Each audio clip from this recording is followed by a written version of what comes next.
Hi, Chris. Welcome to Venture with Grace today. Hi, Grace. Thank you for having me.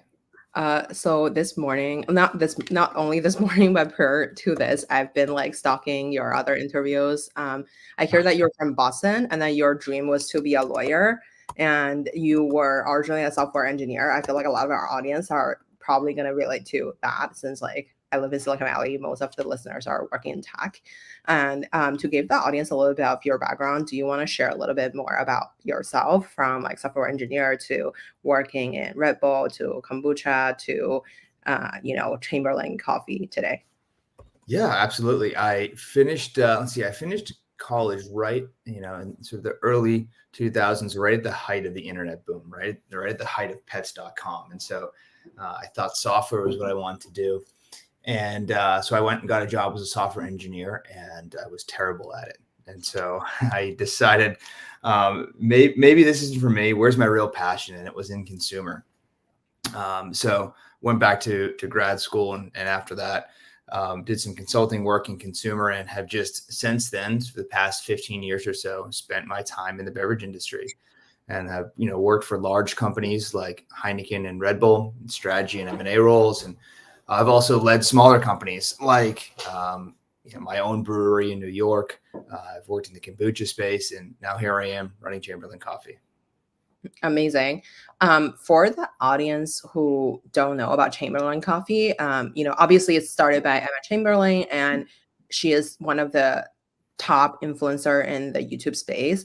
And I wonder, like, what is like working with her like? And then also, you were approached by a recruiter to run this company, and I wonder what is the original, I guess, like when you first like joined the company, what is your day-to-day like to kind of like creating a plan for this like iconic brand?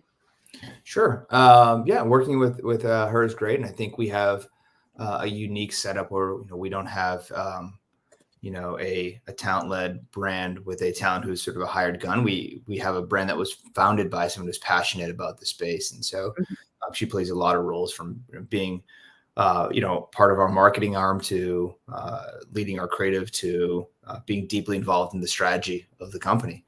And so, yeah, it's a real pleasure to work with her. And what does my day to day look like? I think it varies. I try to spend my time on a couple of different spaces, because I've got a great team working under me that can really lead different parts of the business. So I try to spend my time thinking about long-term strategy, thinking about how on sort of daily basis, how can I help my team put out fires or solve immediate problems, and then thinking about team and culture. Totally. I wonder, so I guess like after, let's say like when you are working with like number one is like what makes a coffee brand successful in your opinion?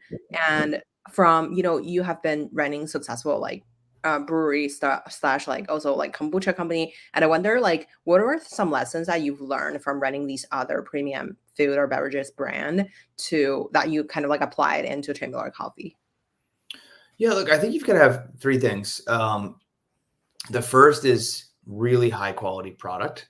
Mhm. And so we spend a lot of time making sure we source very high quality beans. Love There you it. go. Work with a You great guys should hire manufacturer. me to do a Oh, commercial. you get everything. I love it. So that's the first thing, right? Is high quality product, but that's really not enough because there's so much out there. Um, I think the second thing is you've got to understand the consumption patterns of your consumer. How are they consuming the product, and think about what's the right taste profile, what's the right format, right? So our consumer drinks a lot of cold coffee, so it's thinking about like how to best get them products for cold coffee.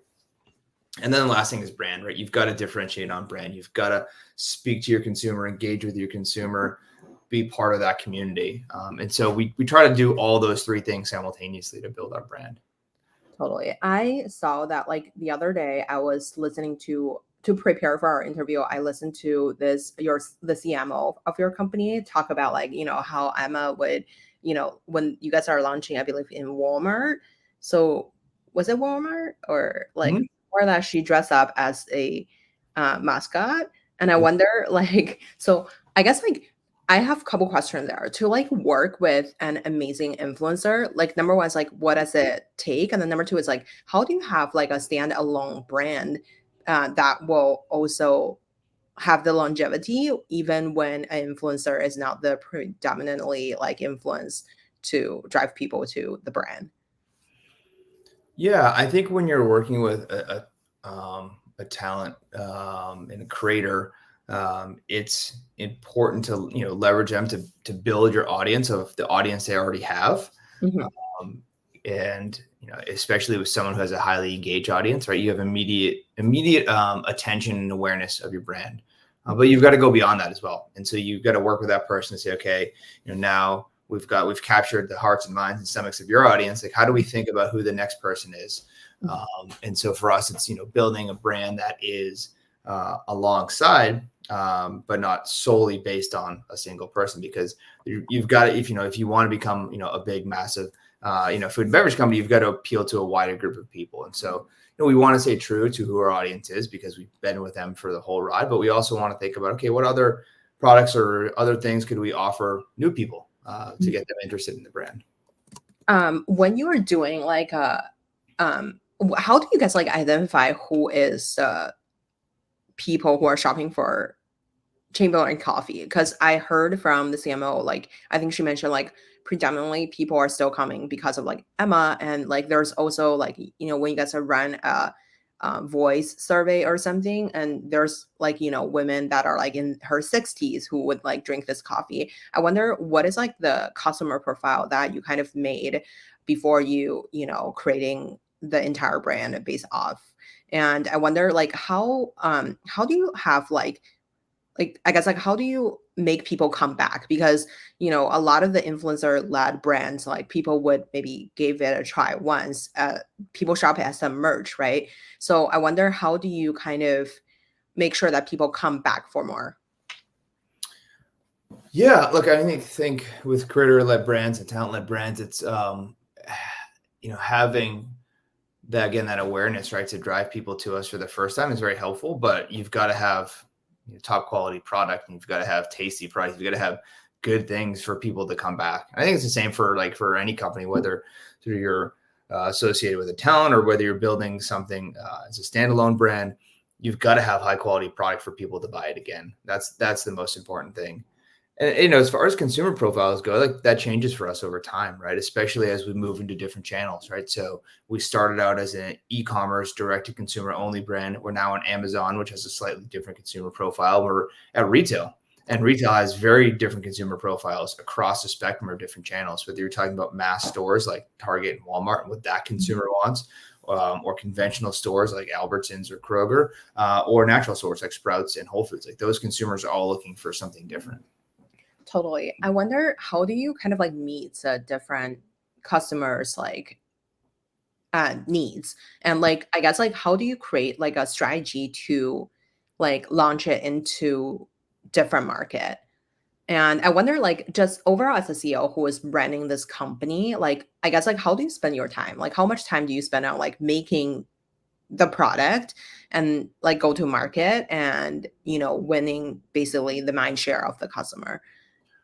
Yeah, how do we think about the different channels? I think we talk to our consumers. Mhm. We certainly have feedback. We've had lessons learned about what works in different channels, and then we work with the retailers and we say, hey, here's the data, right? Here's what we've seen as feedback from our consumers. Here's what the market is saying. You can, if you buy spins or IRI data, you could say like here you can see what your consumers are buying. And then here's what we can offer. And when we do that, we go to different retailers. Maybe in the natural channel, it's a lighter roast with whole bean coffee, and in the conventional channel, it's a darker roast with ground coffee. And you can pretty clearly see what consumers are looking for in that data. And then again, from the feedback we get from them. And then to your question about where do I spend my time? Yeah, like I was saying earlier, I think it's split between thinking about the strategy, and that includes product roadmaps, product strategy, what are we doing, thinking about team and culture, and then helping put out immediate fires, because there's always fires at a startup. Um, what are like, I mean, where does I guess like what do you consider as fire? Like, because I feel like I'm just curious, like, Mhm. what are things that like you feel like, what do you think makes or break a consumer company? And like, how does like the from like a business angle, like where does a profit typically come from? And like, what do you think is like your biggest spends? It doesn't have to be your company in specific, but like, let's say like in general. Okay, there's a lot to unpack there. So what are the biggest fires? What makes or breaks your company, and where do we spend money? Yeah, basically, like how does a profit flow? Like, or like how does the money flow in this industry? Sure. I guess I can take those sort of one at a time. What do we consider fires? I mean, it's it's normal course of business, and when you're a large company like some of the bigger ones I worked for, these are these happen all the time as well. Just when you're a smaller company, it has a bigger impact on people's um, immediate work plan for the day. So I don't know, a shipment was lost, or a batch came out with the wrong flavoring, so you have to throw that away. And then there's these things that always happen, right? Mistakes get made, and so it's just a bit of a scramble, because when you're a smaller company, all of a sudden if you are missing 10,000 coffee bags because something happened with a batch, if you're selling 1 million a week, that's not a big deal. But if you're selling 1,000 a week, and that was 10 weeks of inventory, that's a big deal. And so there's always fires like that to put out. And that's just, par for the course with any young company. As far as, what, where does the cash flow, how does profit flow? I think, we look at, pretty intensely at contribution margin, right? Which is what our gross margin is less the cost of acquiring consumers. So whether that's trade spend at retail or acquiring a consumer online. And we try to manage that as closely as possible, right? If we think about the P&L going from like revenue to gross margin after COGS to what we call gross margin 2 after fulfillment or shipping, all the way down to contribution margin. We pay attention to those metrics pretty clearly and try to improve on each one of them. We run a very lean business, right? Everything that comes after that is fixed costs. So we run a pretty lean business. We don't have a lot of fixed costs. We're in a very small office, and we've got a very lean, hardworking team. And so that's how we think about the P&L. But in terms of the other big piece for us and for any food and beverage company is cash flow, because the order to cash, or the time frame from when you order your raw materials all the way through receiving them in production, and then holding them and shipping them, getting them to a customer, and then eventually getting paid, like that can be a very long time. And so for any food and beverage company, what you've really got to pay attention to is what's your order to cash cycle, and how do you shrink that as much as possible while still being able to supply your customers? How do you have as little raw materials on hand as possible? Now, how do you get it shipped out the door as quick as possible? And how do you collect those checks as quick as possible? Because that really is what allows you to grow, right? That capital is so critical in every business that's been a startup that I've ever worked in. That's been one of the more than really a P&L. That cash flow has been more critical to the day-to-day running of the business, and like how much fuel you actually have for growth. I have a couple questions there. So like when it's like, okay, so when like you team up with Emma, I'm sure like I'm sure you have your own like set of like opportunities, and as well as like, I bet like Emma's team also have been like, probably it's a competitive role to hire like a CEO to run this company, right? So I guess like, what do you think makes you stand out, as well as like, what does this opportunity means for you? Because I feel like it's certainly like an amazing opportunity. I wonder like what was the, I guess like, quote unquote, like interview like for you to interview the brand, as well as like for the brand to interview you. And I will save the other questions for later, but yeah. Sure. No, I think you put it right away. It was a two-way interview, right? They wanted to know that I could run the company and had the experience of being an operator at a company that's grown from where it was now to where we want to be. And then, that I was a decent person to work there, right? Because everybody wants to work with people they like, right? And so that was a big piece for me too. I was very excited about the space. I think coffee's huge. It is growing, and there's lots of white space in terms of new consumption occasions and new formats. but I want to know that the team there, both the venture studio that was behind it, as well as Em and her team, were passionate and engaged, and they were, and they've continued to be now 3 years later. So, very excited that I'm on board here. What was your vision in terms of like building this brand? Are you trying to shoot for the Starbucks, or like that's not the right way of like thinking this brand? Yeah, I admire Starbucks a lot.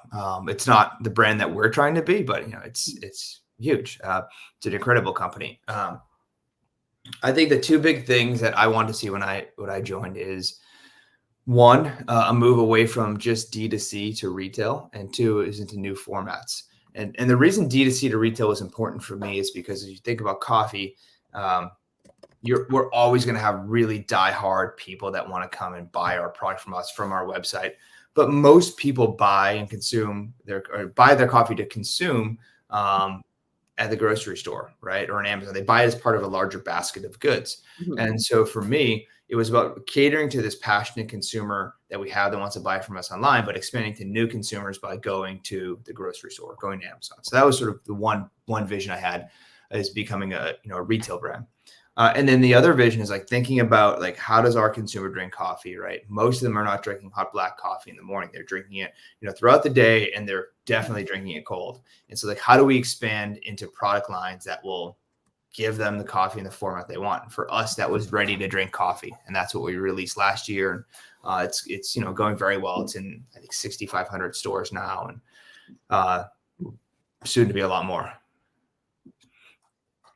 When you are thinking about like going after these product lines, like how do you hire a team that kind of match with your growth trajectory? Yeah, I mean, like, you asked a question earlier, what makes or breaks a company? And I think the answer is people, right? And we've managed to hire a really great team. Um, I've got people with, both with deep industry experience, and then I've got younger people that are just hardworking, incredibly sharp, and passionate about what they do. I think it's about finding the right individual. I mean, there's certain roles I think where you've got to have that experience and that know-how and understanding how things flow through. And there's other roles that are, we've got to get somebody who is just really sharp and dedicated to go in there. And so it's sort of figuring out which roles are which, and getting the right people behind there. But for sure, the people are what make or break the company. I guess like how do you like what is your team made up of? Because like from an outsider perspective, I feel like, when you're looking at consumer brands, especially coffee as a category, I think I would imagine, let's say there's like 80% are marketing driven things. But like since like Emma is a influencer, so she is like the marketing is kind of like baked into the core team already. So I wonder, like, I guess like how do you feel like how I guess like how many percent of people are working on, let's say, operational related things, how many percent of people are working on product, and then how like and same as like marketing. I wonder what is like the core thing of a like business like this. Yeah, for sure. Like I said, we're a lean team. We're about 15 people. And yes, marketing is baked into the core of what we do as a consumer brand, like any consumer brand or any good consumer brand.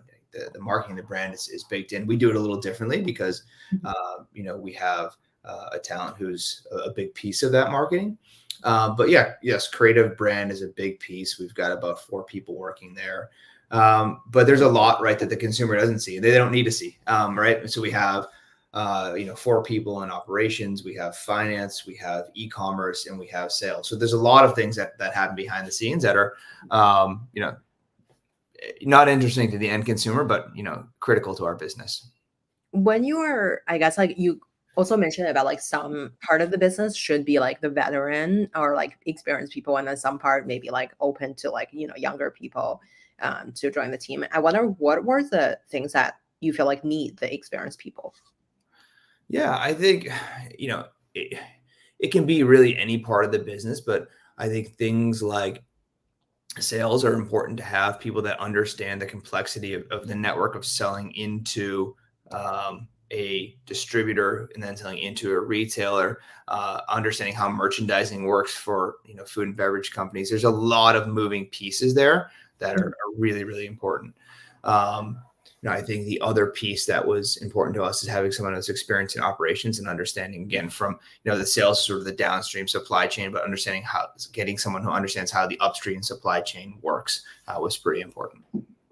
How does the supply chain works in general? Like, I mean, we don't need like to become a PhD at this, but like just Sure. for the audience who aren't familiar with like how coffee is produced, I guess like do you guys hire like outside party like a manufacturer do you guys own your own manufacturer, or do you guys partner with, let's say, like a specific thing?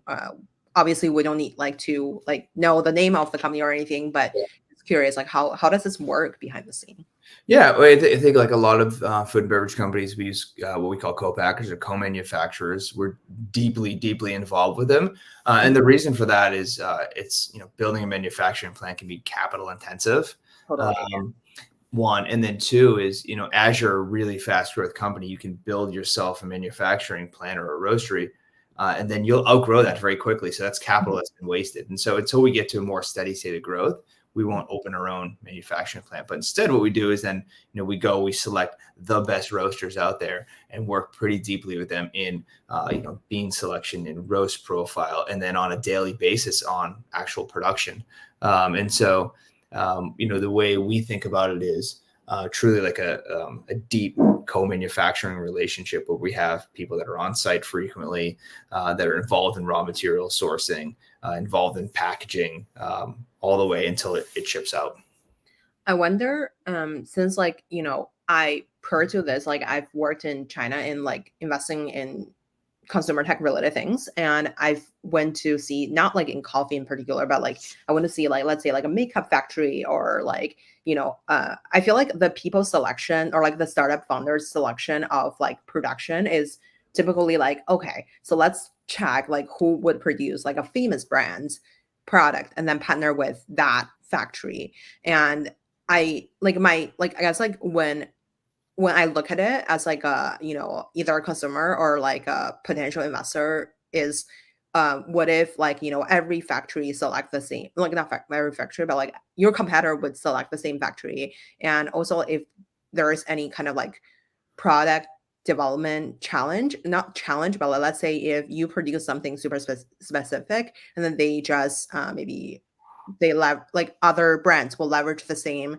factory to produce like a similar product, how do you kind of prevent that kind of things? So I wonder, how do you think of things like this when you pick like who to partner with?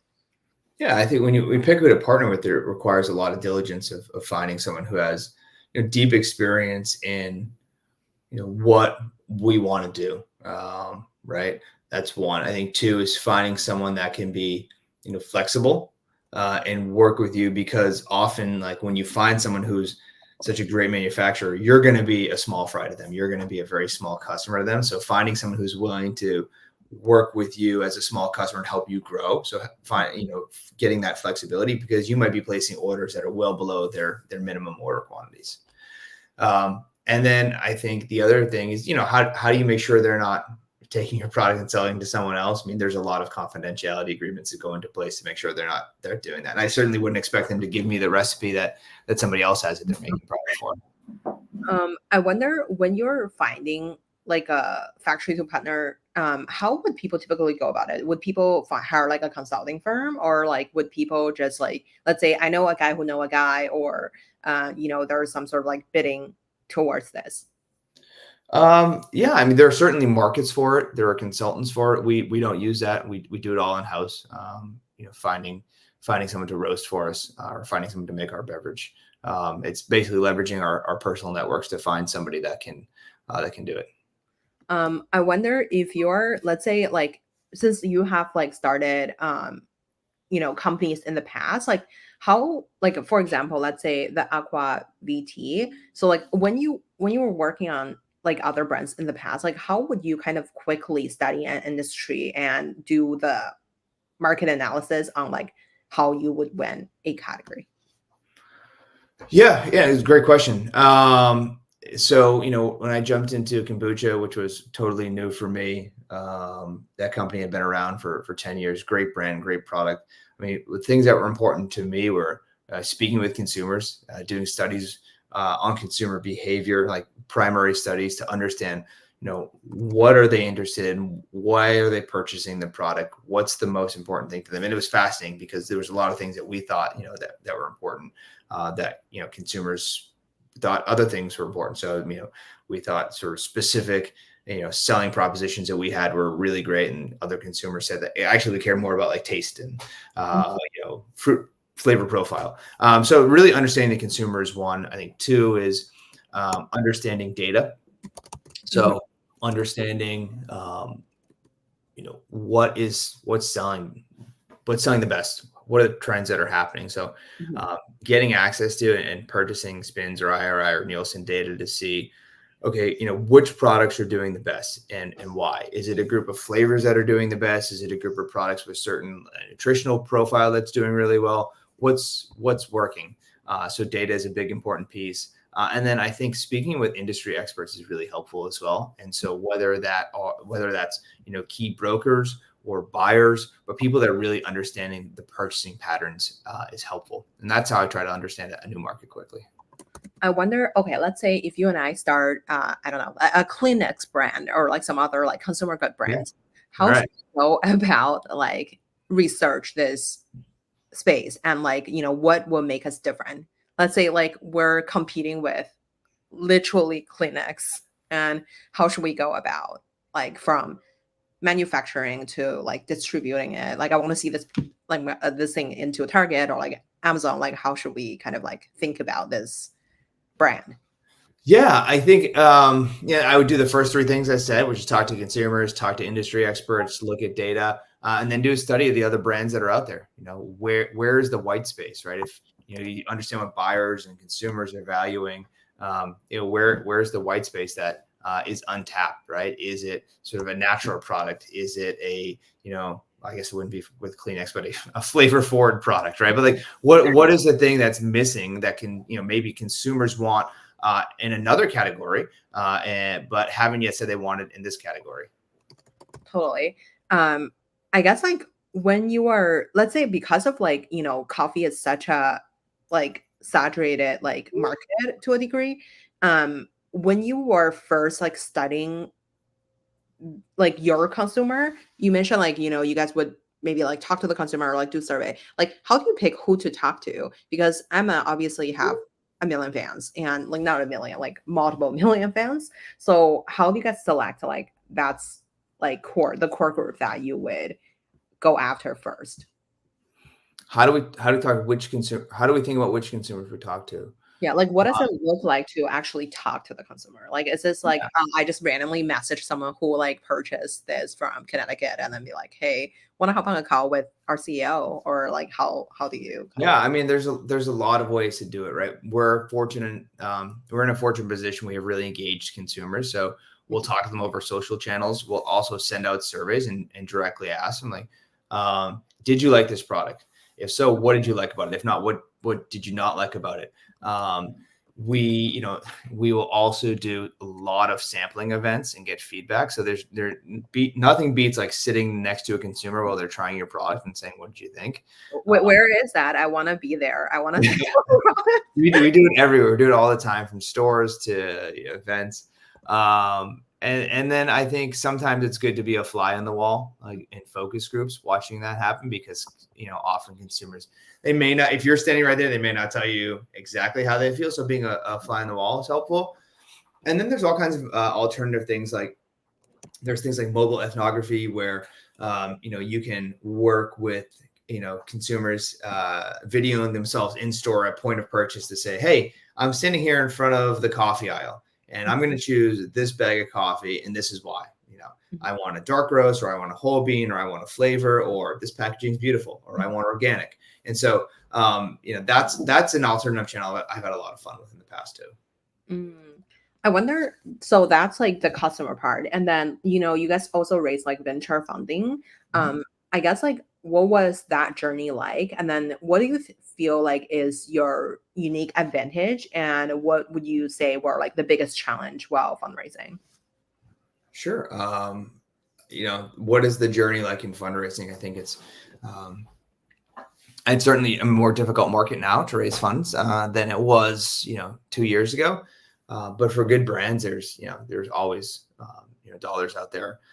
Our journey has been fun, right? You wind up meeting a lot of investors along the way, and you've got to find someone that believes in your brand as much as you do, and you've got to find someone that you think can add value to your company. Because yes, they can add value through capital, but you also want to get someone that can add value through connections or counsel or experience. And so, often we have investors come in, we'll put them in as board observers so they can, join us in board meetings and in between board meetings and help us and say, oh, I've invested in a company, different category, but they're going through the same challenges you're having now. And this is how they got out of it, or this is something they did and it went wrong. And so we look for that a lot in investors. It's a fun journey. It takes time, but it's a fun journey. When you're like, I guess like when you're building your company, I guess like who is on your personal board of advisors as a CEO? My personal board of advisors. So, I mean, we certainly have a company board that has board members and board observers. My personal board of advisors consists of it's less formal, but it consists of a lot of people that I respect in the industry that are maybe a few years ahead of me in their journey and have been through a lot of things I've done before. And so I frequently call them or go for walks with them and just say, hey, this is what I'm wrestling with now. What did you do here? And it's former CEOs or CEOs of other food and beverage brands. It is people that are tangentially involved in the industry in a different way other than running a brand. It's VCs. It's just lots of people that I personally respect and pick up the phone and help me through a situation. How do you kind of like build up this network of people, and then do you look for people who are like in a similar position or like basically similar to your strengths, or like do you feel like you wanted to find the people who are like in the opposite? Also, like, what do you identify as your unfair advantage as a CEO? What's the unfair advantage of our brand? Look, I think we make great product, but again, we talked about that's table stakes. I think what sort of our unfair advantage is we've built this connection with consumers and built this brand that people love and they love to engage with. Like, how do you define like a brand versus like a influencer led product?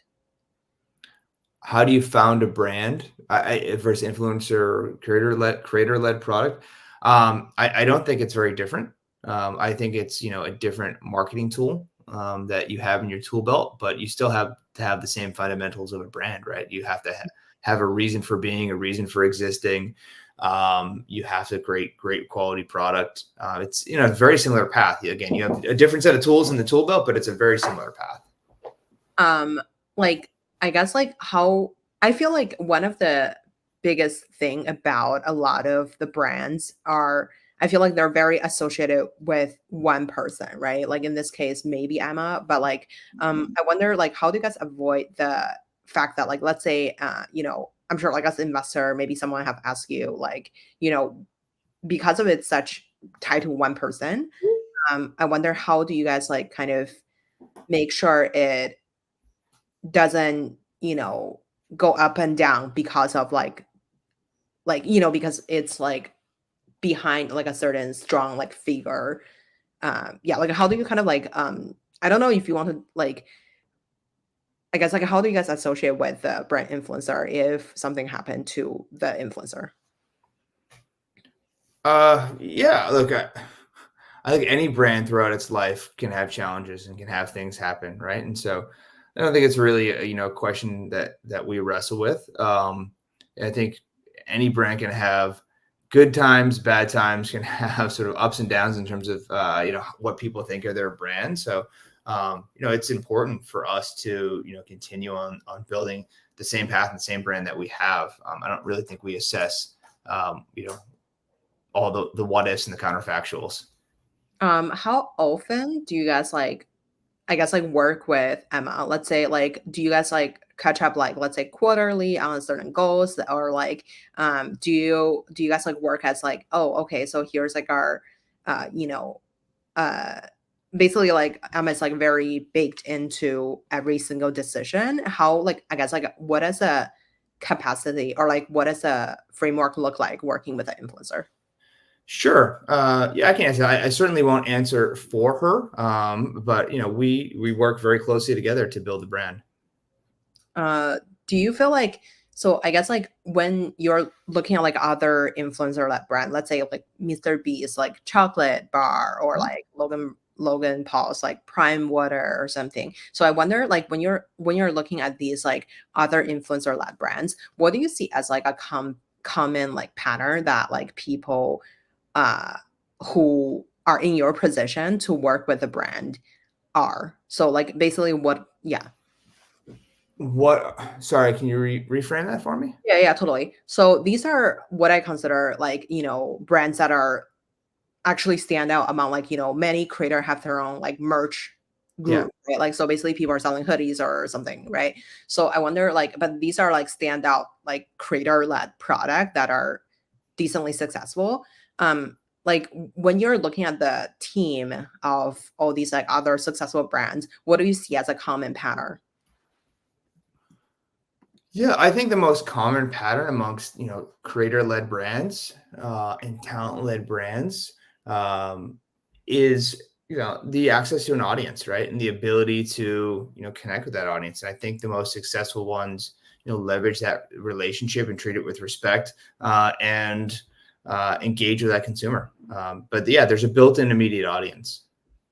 I guess like how do you like so like how do you kind of like what's a strategy to go beyond that audience? Because I also feel like there may be perceived like limitation on like do you see let's say like someone who is in a different part of the world drinking like prime water, maybe like prime water wouldn't even be like I guess like how do you kind of like look at going above and beyond the current audience the influencer have?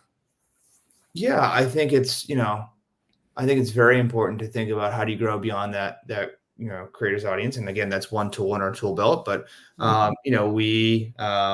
we do sort of the full 360 marketing that you expect any brand to do, right? So we do whether it's out of home or paid media, um, or off shelf displays in retail stores or sampling events. There's a lot that we do that isn't solely relied on sort of our one tool in our marketing tool belt.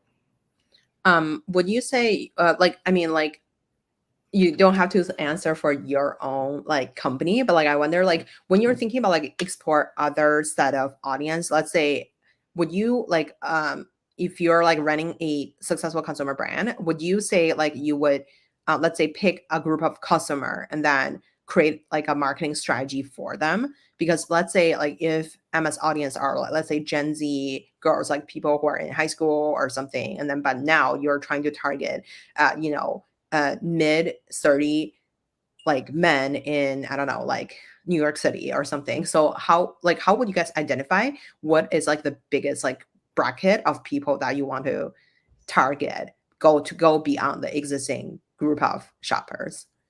Yeah, that's a great question, right? And so it's certainly something we think about, but I think where there's a couple questions you have to ask is where's the opportunity, right? So where's the biggest set of underserved consumers that maybe don't have a brand that's speaking to them right now, or don't have a brand that they're fully engaged with, and then what makes sense for our brand as a next step, right? I mean, who are we going to go after as the next step, right? Clearly it's not Gen Alpha because we're not going to serve caffeine to kids, right? Mhm.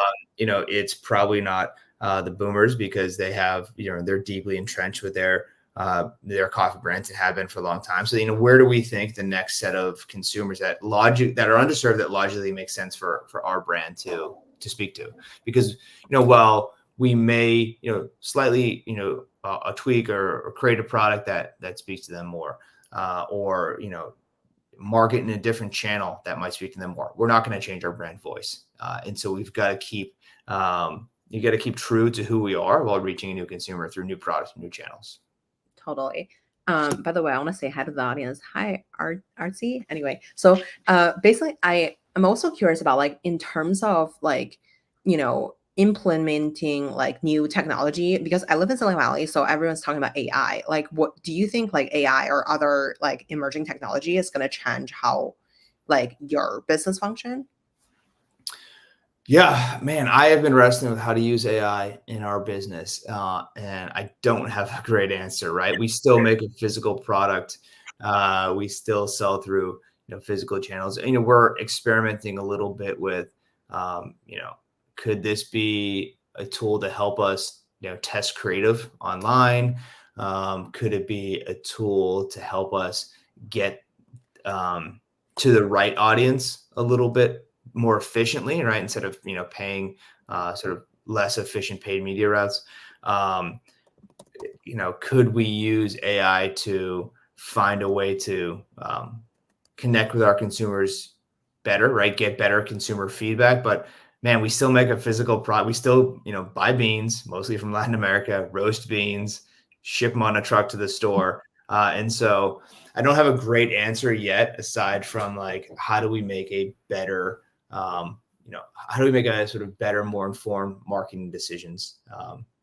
There are pieces where, you see AI kind of, jumping into the business that is maybe more, less to do with the product, more to do with, creating sales presentations that work with AI driven tools, right? But that's sort of the same for any company.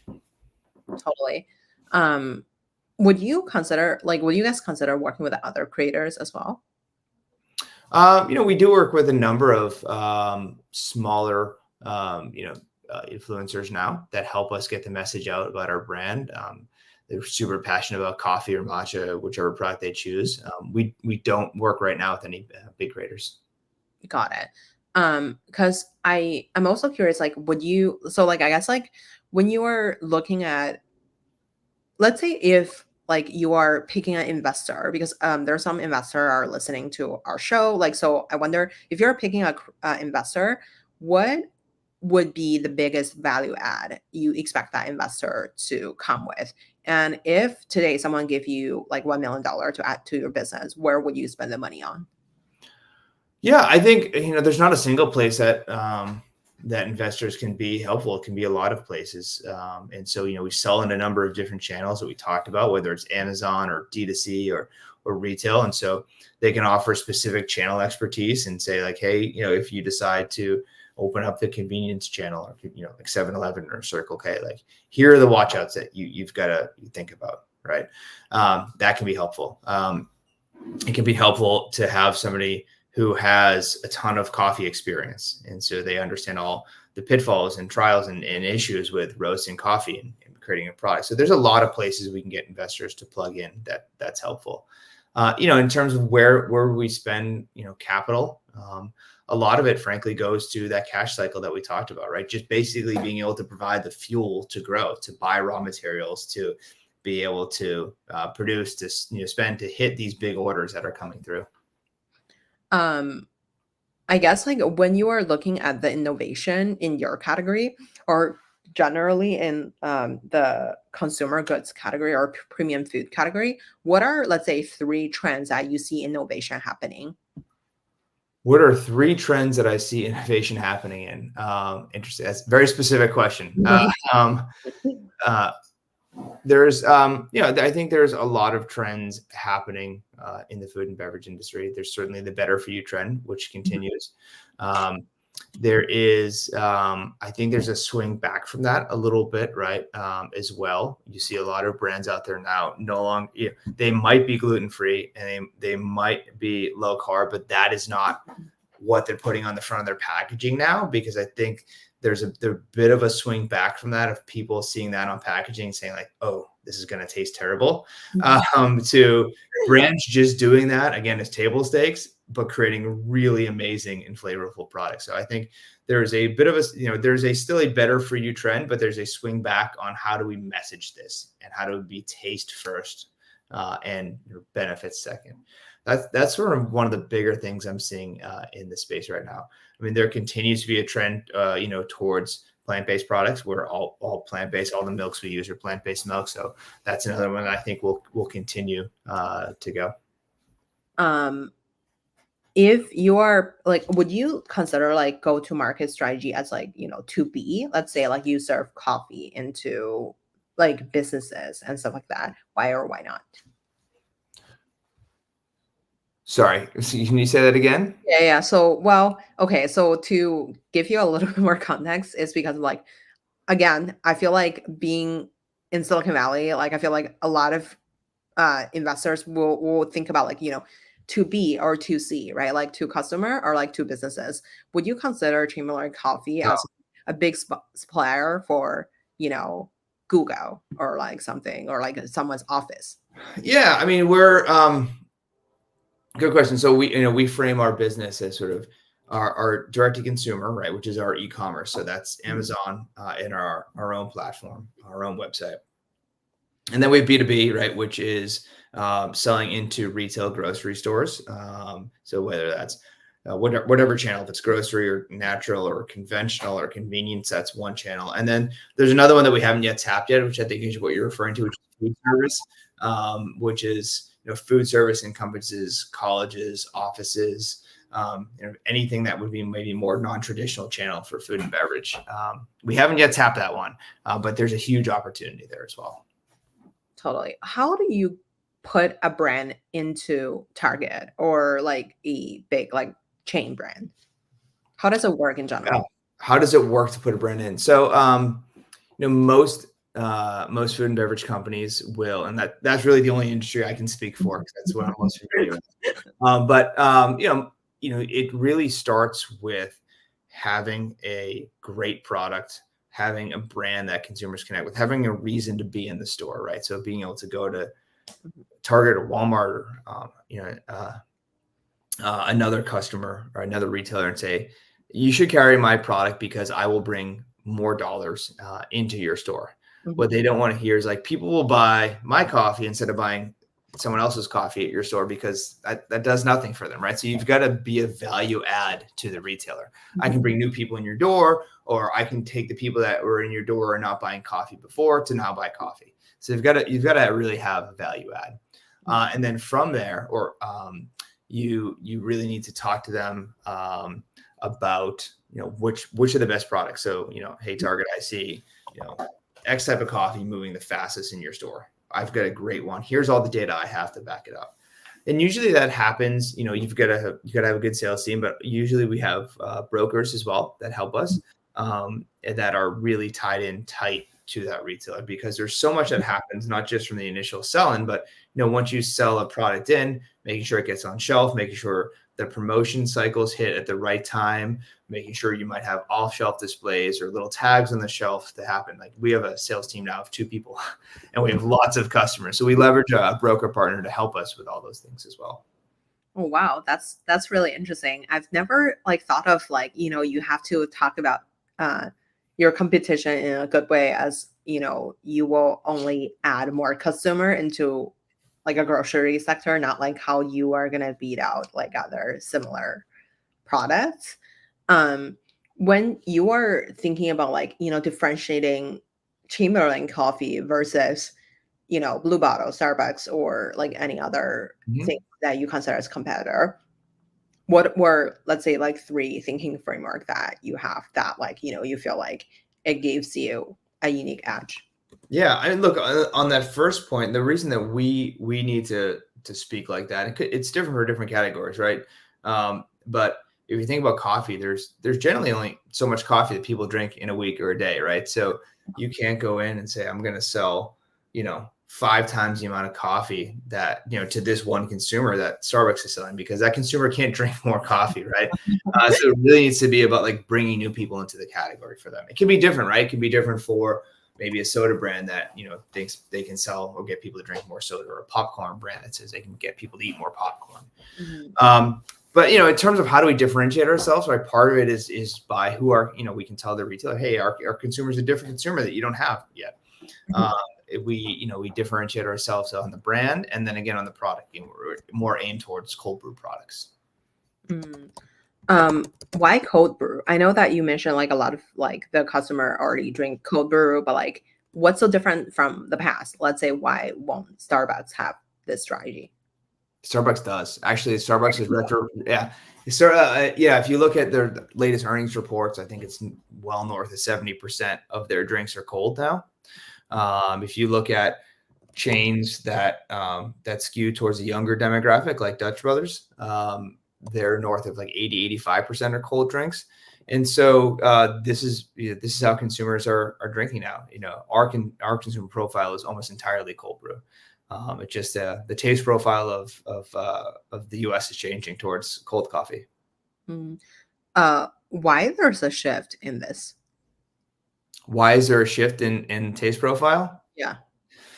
A great question. I think part of it is simply taste, right? Part of it is consumption occasion, right? Coffee is not only a morning drink anymore. People are drinking it throughout the day. They're using it as a replacement for soda, for other beverages, for other sort of forms of caffeine. And so those different consumption occasions lend themselves to different product formats. Totally. Would you see you guys open up like physical store? Maybe. We don't have any now, but certainly it's a great way to think about brand awareness, so acquiring new consumers, but also connecting deeply with the consumers you have in like an immersive experience. We've done pop-ups before that have been really successful. We love it, so certainly something on our radar. What would you see as like the next like 5 year look like for this brand? Oh man, that's a great question. I mean, we're growing very quickly. I don't know if I look 5 years out right now. I look a little bit closer, but yeah, our plan this year, we have a few new flavors and products that we'll introduce, but it's really about continuing to grow in our current channels, experimenting and dipping our toe in the water with a few new channels. But continuing to grow our business that way, continuing to find ways to engage with the consumer, get their feedback, listen to what they love, listen to what they don't love, and building products around that. What's your content diet look like as the CEO of this company? What does my content diet look like? Like, how do you inform yourself? Do you like wake up at 6 a.m. and then read like all the coffee section of every single newspaper? Or like, how do you do this? Yeah, I mean, there's so much information, so many newsletters out there. It's hard to consume everything. I think I subscribe to a number of newsletters in the beverage space and in the creator-led space and in the consumer space. I think some of the ones that you have to pay for, there's a lot of thought that goes into those newsletters. So I found a couple of really good ones that'll give me the top line message every day of like what's happening in my space. I maybe That's one or two, because yeah, the well, audience. one or two. Okay. I'm going to give some plugs. Beverage Business Insights by Jerry Kirmuch is the one I read to get the top line of what's happening every day in the beverage industry. I read the After School newsletter to understand, I think, what's happening in the Gen Z zeitgeist and what's happening in the creator-led space. I read Business Insider. And then I'm old school. I also subscribe to 4 newspapers that I read every day. The New York Times, New York Times, LA Times, Wall Street Journal, and Washington Post. Oh my God, you are reading everything. Yeah. So there's a lot of content to consume. But yeah, I try to make sure I, focus on, the creator-led space because, that's our biggest marketing platform. I focus on beverage and I focus on sort of broader business and a lot of things in those newspapers that interest me personally too. Amazing. Well, thank you so much, Chris. We have a 1-minute fire round for you. Okay. What's your favorite book? Oh, my favorite book, Count of Monte Cristo. Who made the biggest impact in your career? My uncle. Who would you? What did your uncle do, by the way? Most people say their dad or their mom. He gave me an internship at his consulting firm and convinced me to apply to business school, which changed my career. Amazing. Who? It will be really strange, but like I've listened to your other podcast, so I know like your mother is a paralegal and then your dad is works for like have his own like I guess like construction like freelancing thing. Okay, so but anyway, so what does Who would you invite to your dinner party? Who would I invite to my dinner party? Um, so that's an interesting question. Friends, close friends that I can unwind with and open and be myself about around. Where can we find you outside of work? Oof. On the side of the soccer field, cheering on my kids. Amazing. Well, thank you so much, Chris, for coming on the show today. All right. Thank you so much. It's been fun. Uh,